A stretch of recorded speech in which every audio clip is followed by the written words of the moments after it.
Hello, this is Dan Gwynn with FrancisSchaefferStudies.org, and I'm here with Dr. Bruce Little at the L. Rush Bush Center for Faith and Culture at Southeastern Baptist Theological Seminary. I'll try saying that really fast. I haven't practiced them for about a year. So, Dr. Little is a professor of philosophy and director of the L. Rush Bush Center. So we're very delighted to be able to speak with you. We're delighted to be here to see the Francis Schaeffer collection, first off. But then we're also just interested in talking with you about why Schaeffer is so important. And this is really to help other people understand why we should continue studying Schaeffer. One of the things that we were so impressed by you and the seminary is just their obligation to the furtherance of this study by cataloging and undergoing all the work that's involved in taking on such a collection. The first question I have for you, Dr. Little, is when were you first introduced to Dr. Schaeffer's works? I was introduced to Schaeffer probably back as early as the late 1960s. But the association that I had at that time was not a positive one. And that's because I think somebody just misused Schaeffer in his teachings. I'm sure of it. So it was not until somewhere like the 1979, 1980 is when I'm first introduced or reintroduced to Schaeffer. Watched the How Should We Then Live series. And that's while I was in college. Must understand that I was I went to the university for the first time when I was 34 years old, so I kind of got a late start on the educational track. And it was there that I saw that series and also read the book of The God Who Was There. And for me, it was life-changing in this respect. I had come to Christ in May of 1965, and it was in a evangelical but highly emotional type of a church. And I was told at that time that all I need to do was to preach Jesus. I had studied philosophy as a teenager, and I was told, you don't have to study, you don't need an academic, you don't need to be studying the Bible. I mean, you need to study the Bible, but you don't need to study anything else. And I was told that Jesus was coming in 1976. That was the story. And I said, well, I need to go to school. And they said, no, you don't need to go to school. You don't need to think about these things. You just come and just believe. That was the word. Just believe.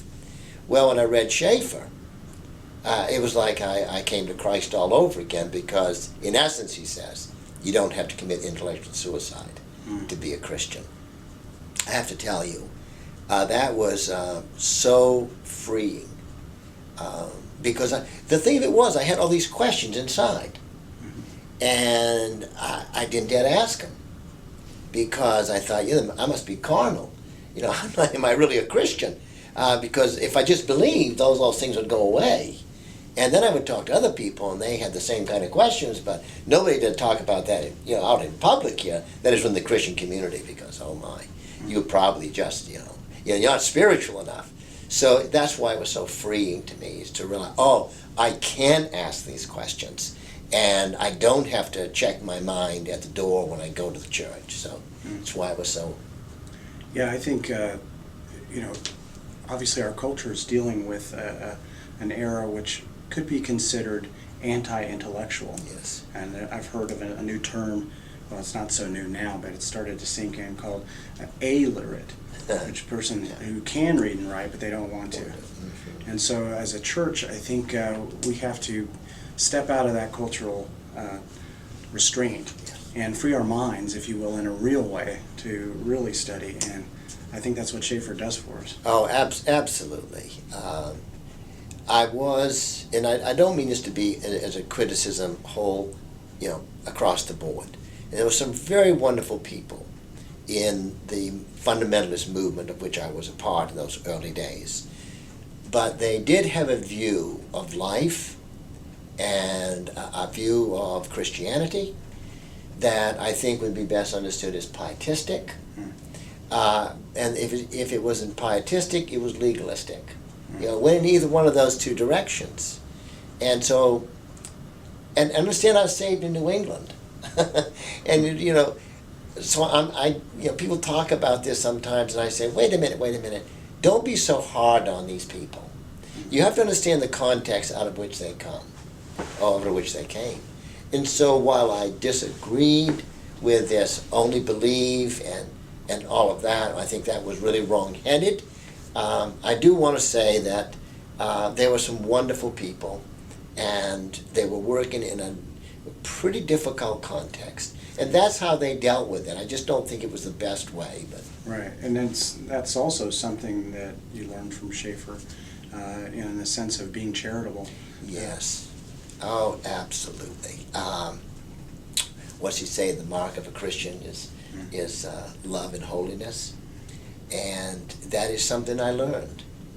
Because in fundamentalism, they could be very acidic in their discussions, and I know that Schaeffer went through that, and finally in 1955, I think, he removes himself from the Presbyterian Mission Board, and he writes a letter to somebody and says, I've been on this train too long.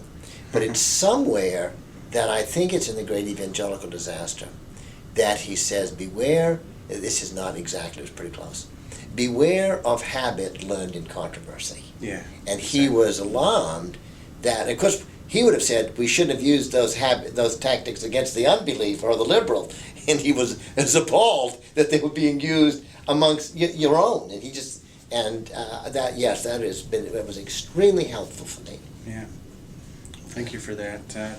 Now, one thing that we talked about in the last time that we spoke, we had a Skype interview with Dr. Yes. Little at the Francis Schaeffer Centennial, and you talked about this moment 3 weeks before Schaeffer died. Yes.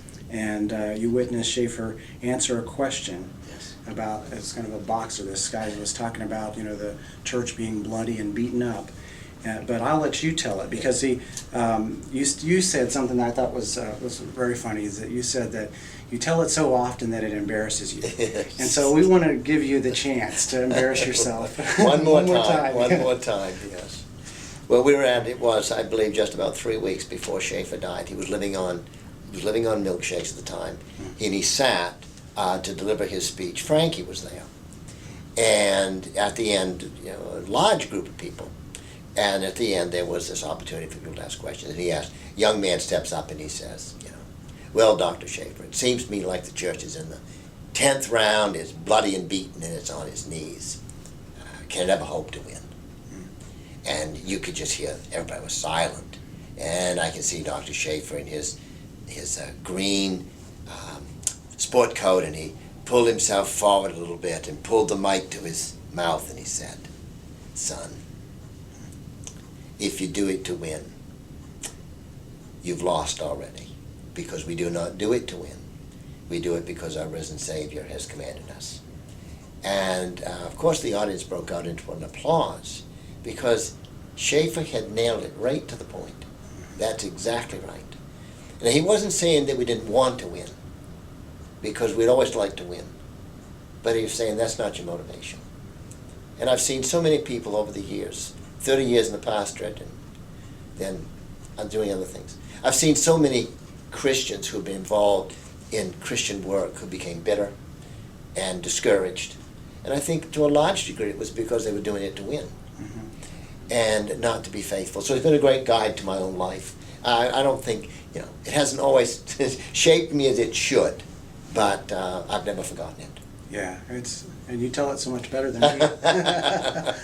Well, I heard another story. It was from Margie Hack. She posted on our Facebook group, and it was in response. It's not very active on there usually. They're pretty busy, writing and Yes. doing all the things that they're doing. But she posted about Schaeffer toward the end of his life, and one of the things that he said. And she said when he was diagnosed with cancer, that everybody was kind of gathered around, and everyone was kind of upset, nearly distraught, because why now? Yes. Why would this be happening? And Schaeffer calmed them and said, no.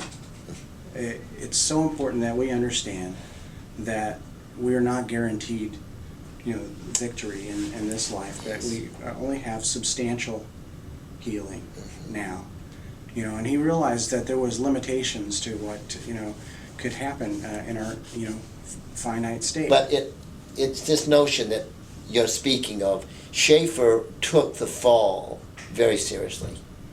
And so he wasn't taken by surprise that something like this could happen. It didn't create bitterness.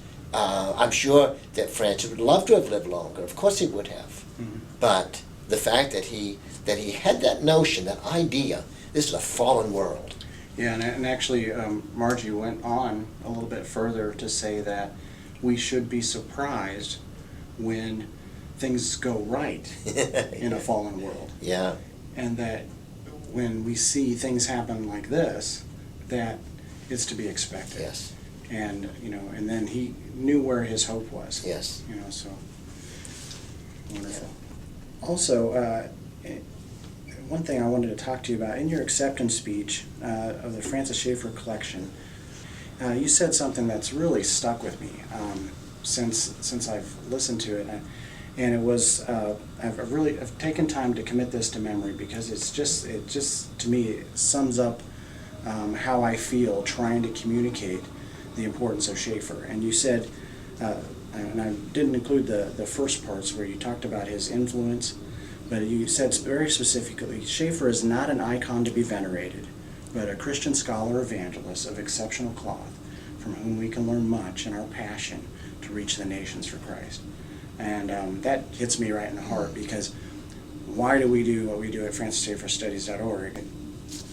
That's the core motivation. It's to make sure that people understand that because of the way Schaeffer understood that the Christian had answers, Yes. and then related into the real world, and that those answers could also be used to communicate this passion to the church, so that it might be enabled to further the kingdom of Christ. That's, to me, is more than enough reason to do what we do. Yes. And so I want to ask you if you could elaborate a little bit more what you were thinking when you put that thought together. Well, I was thinking, first, not an icon to be venerated, because people would accuse us, I was certain, that we had placed this man on a pedestal, as if he had no faults, as if that's what we were trying to do. We were trying to promote a personality. Well, we weren't. And that's why I wanted to make that clear.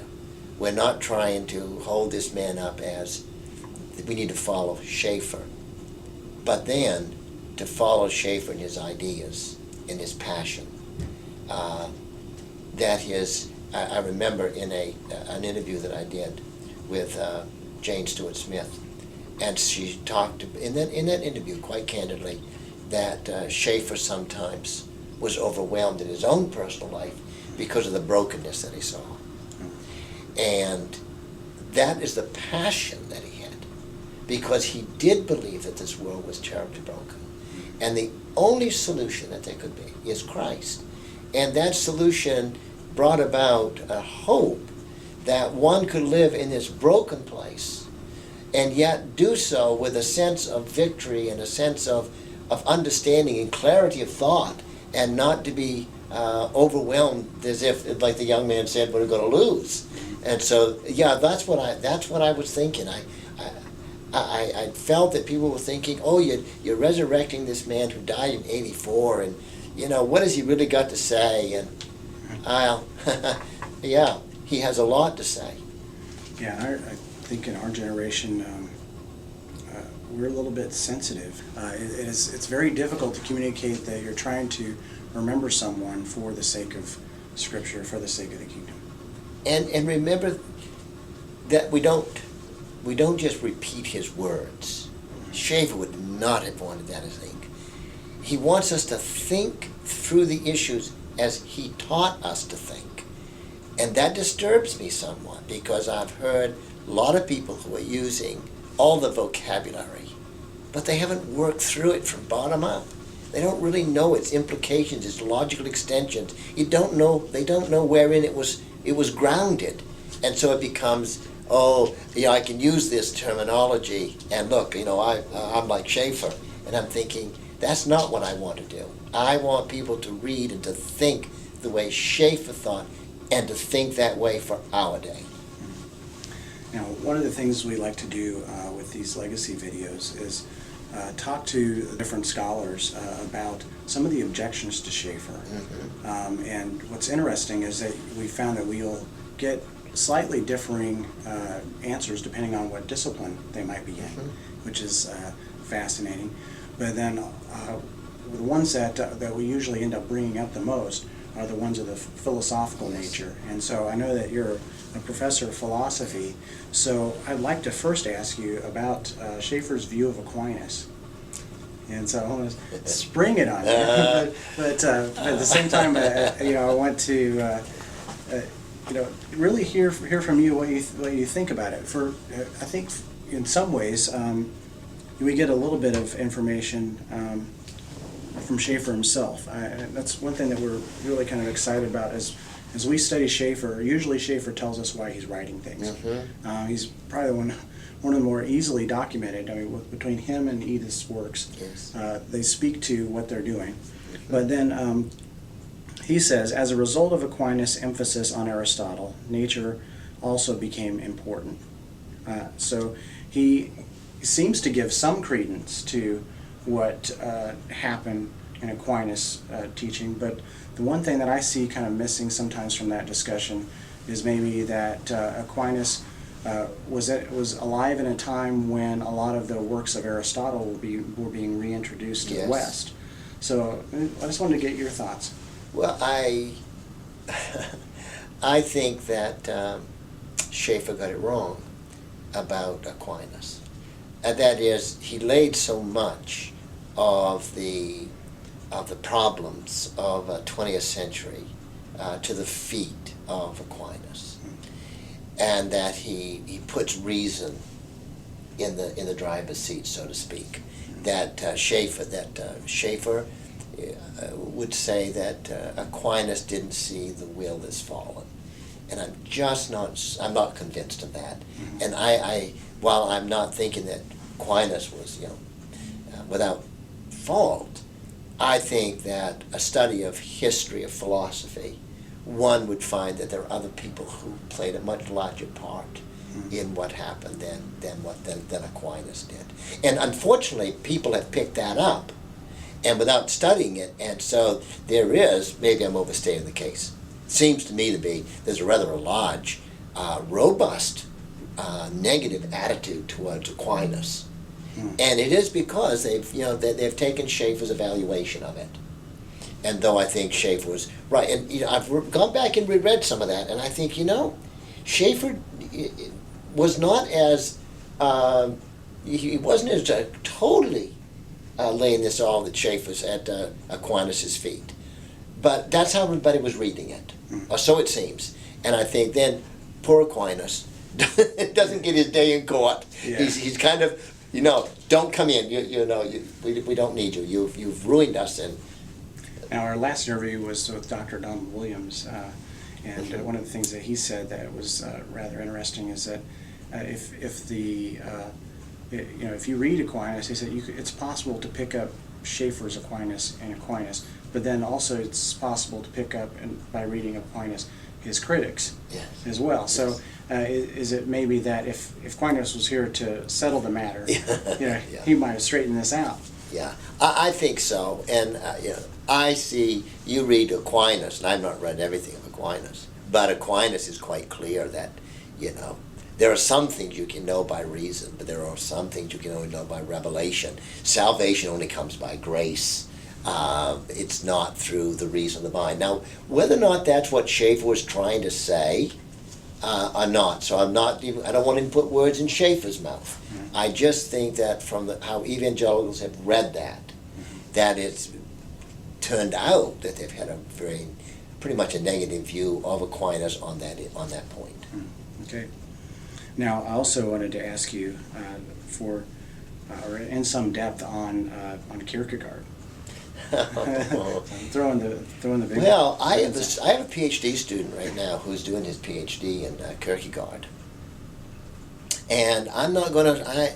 I think that in many ways, Schaeffer got at least the existentialist right. Camus and Sartre. I don't know that he got Kierkegaard right, but then, who has got Kierkegaard right? All right, Kierkegaard is difficult to read. Of course, he wouldn't have systematized anything because that would have been right against everything that Kierkegaard stood for. So, matter of fact, we just had a discussion last week with a PhD student who was presenting a paper on Kierkegaard. I found it very interesting. So, again, I think maybe that maybe Schaeffer read Kierkegaard too lightly, and maybe not broadly enough. I don't know, but you can see where he gets this. The word leap of faith is only used, I think, maybe 2 times. The actual phrase, though I think the idea is there in Kierkegaard. So you can read Kierkegaard in some places, and you think he's saying one thing. You read him somewhere else, you think he's saying something else. So my concern in terms of Schaeffer really doesn't rest so much with Kierkegaard. Okay. Now, some may feel that I have attributed to Kierkegaard the attributes peculiar to his followers and not to him. And surely that is a point that could be argued. Mm-hmm. It may be correct, he says. Yes. But whether Kierkegaard or Kierkegaardianism gave birth to it, we now have a divided universe, something man has not faced in past history. Before this, philosophers and thinkers were always striving for a unified field concept, a concept that would include all of life and all of knowledge. Yes, I think that's very well stated. I think that's about what I think one should conclude. I do think that Schaeffer made some mistakes in his broad, sweeping view of history. And I don't think I'm alone in that. But when you consider what it is that Schaeffer was trying to do, you have to say, at the end of the day, he did what he set out to do. And American evangelical Christianity is far ahead of the game because of it. Yeah. So yes, I could watch the series and think, that's probably not quite right. And I'm thinking, but if you look at what he demonstrated to us, the flow of human history, the importance of that ideas, as Richard Weaver would have said, ideas have consequences. Schaeffer was able to do that and point out. Now, maybe he didn't always get the best link, but he showed us what was at work in general terms. For that, the evangelical world should be forever grateful. Now, you mentioned Richard Weaver. Yes. I've often wondered, was there any influence there, or is it just merely two people thinking similar thoughts? I think it was two people thinking similar thoughts. Weaver writes Ideas Have Consequences. That comes out in 1948. He then writes The Visions of Order.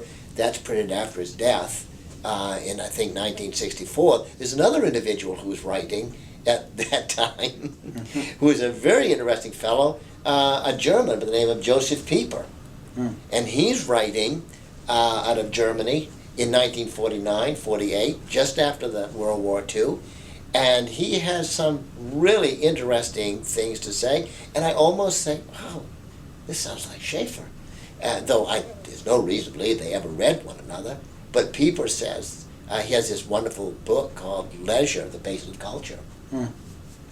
And talks about some of the very same things in different language. So it's interesting, isn't it, that we find one living in the Swiss Alps, one living in Germany, I'm not sure where Pieper was, and then you have Weaver, who's here in the States. I think he was at, most of his time I think was spent at Chicago. But and those are the folks we ought to be reading, at least in my thinking. Very good. Well, thanks for helping us sort some of these things out. This is kind of cool. Well, if someone were to begin reading Schaeffer, where would you suggest that they start? Well, my thinking is, and I struggle a little bit with this, but Schaeffer tells us that there's 3 books. God who is there, he is there and he is not silent, and Escape from Reason. That though they form the hub, and everything else comes out of those things.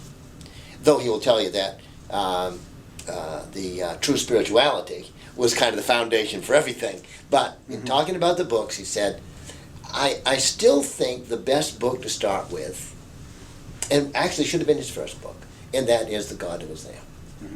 And then Escape from Reason. Most people will find probably He Is There and He Is Not Silent a little more difficult. But I think those would be the order that I would read them in. That's interesting. Now, and you mentioned the publishing order. What was interesting is we found in the introduction to a trilogy, Yes. Schaeffer's little segment called "How I've Come to Write My Books." Well, there's an online version that was a shorter segment from before, where he makes this statement that there was a publishing mix-up. Yes. So, it's interesting that I think that's what he really truly wanted, that the God Who Is There was supposed to be first. Yes, it was. As you know, we've talked, that was the lecture series. The Escape from Reason was actually done in UK and into varsity. Okay. Kind of got ahead of themselves, I understand. Oh, okay. Yeah, and they thought it was so good that it needed to be published. And so you kind of get a reversal. But when you get the 5-volume set, you notice they're in order. So the first book you come to is The God Who Is There. Yeah. So they get put in their chronological order. But Schaeffer will say those 3 books, and I think The God Who Is There. I remember my daughter she came home one day and she was going to a Christian school where I was teaching, and I remember just saying to me, "Daddy, I think I don't believe in God anymore." And she was maybe 10, 11 years old. And I said, well, I was hoping you'd come to that conclusion. No, not really. I said, "Dear, do you think you have enough information to make that kind of a decision?" And she said, "No." So I gave her The God Who Was There. She was 10 years old. why? Maybe might have been 11. I gave it to her. And I said, I want you to read this. After you've read it, we'll discuss it. And it settled the issue for her. It's pretty interesting. Yeah. It is. It's pretty amazing. Now, what can you tell us about the Wheaton Lectures? 1965. So we know L'Abri was founded in 1955. Yes. So there's been 10 years of work in L'Abri. Schaeffer is traveling. He begins traveling and ministering, and then he ends up doing these Wheaton Lectures and also Westmont Lectures. And out of that comes this work, which is kind of an enigma, speaking the historic Christian position into the 20th century. And so what can you tell us about that work? Well, of course, that is where The God Who Is There eventually comes from, those transcripts. And it did set off sort of a firestorm between Schaeffer and Van Til. And Van Til, being I would say, probably a true presuppositionalist in the true sense of the word. Some things a fideist, others thought he was an ideist. But at any rate, Van Til thought that the language that Schaeffer used at the Wheaton Lectures was giving too much credence to natural theology. Not natural revelation, but natural theology. And then there was some correspondence that went between the two of them, and then the professor, Clowney, I'm not sure how he pronounces his name, got involved and really asked to temper it down a little bit. But understand that Van Til was not the only one that was somewhat critical. There were some other folks who were critical, but there were some heavy hitters that thought that Schaeffer was painting with a too broad a brush and wasn't really philosophical. And that was unfair, because philosopher was a designate that others put on Schaeffer. It's not one he took on himself. And he will say he hopes he did good philosophical work, but he didn't ever consider himself to be a formal philosopher, trained philosopher. And he makes that point. He wants to be known as a pastor, as a missionary, as an evangelist, but he wants to say, yes, but I hope I do good thinking. So to say, oh, you didn't come here and do, you weren't a deep philosophical thinker, you're not a good philosopher, I just think it probably wasn't very wise and not very accurate. What's interesting is there is actually a section in there where he talks about being a philosopher, and he really tries to lay it down that all of us have a responsibility to think, yes, to philosophize, to basically get into that mode of considering things. So it's a general philosophy, yes, not a scholar, academic philosopher that's right. He's trying to attain to, but he's like, we all need to be thinking. We all need to be philosophers, in a sense, in that very way. We all have to think through the logical extensions of our beliefs and putting together some kind of a worldview or a view of the world, however we want to say it. Now, someone told me that he said in a lecture, and I've yet to find the actual quote, but someone told me that he said there's two kinds of philosophers: those who know they are and those who do not. And so it does hold with what I know of, or what I've read in that particular work. And so I think it's fascinating if we think about it, that he was from the very beginning in '65 beginning to engage us on this level of thinking. Yes, because he himself had really wrestled with the deep issues. When he's in Champry, before they go over to where the Brie is now, Weymouth, he tells about how he struggled with some of these issues and how Edith was afraid that he was going to come to the conclusion, and toss it all off.